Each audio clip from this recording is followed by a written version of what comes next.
A 27-year-old man convicted of carjacking may get the death penalty.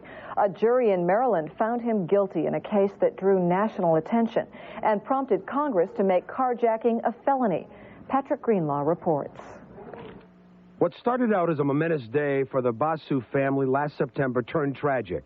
2-year-old Sarina Basu was on her way to preschool for the first time when suddenly her mother was yanked from the car just down the street from their home. Witnesses say the carjackers were 2 Washington residents, Rodney Solomon and Bernard Miller. In court on Friday, the prosecution argued what they did was nothing short of murder, saying, quote, Rodney Eugene Solomon savagely, viciously attacked Pam Basu, beat her, ripped her from her car, threw her to the ground, and with knowledge that she was attached to the car, drove away, virtually driving the life out of her.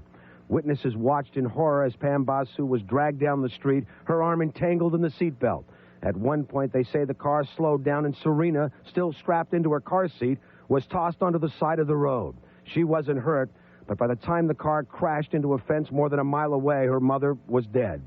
4 months ago, Miller, the younger of the 2 suspects, went on trial, and he was found guilty of first-degree murder. It took the jury hearing his case 7 hours to reach a verdict.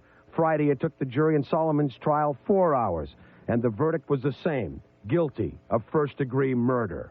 On behalf of Steve Basu, the Basu family, their family and friends, they would like to say, first of all, they're extremely pleased with the verdict and thank everyone for their support throughout this trial and the proceedings. Basu family members say they won't talk about the case until after Solomon is sentenced. The defense wants the jury to decide his fate, which could be the death penalty.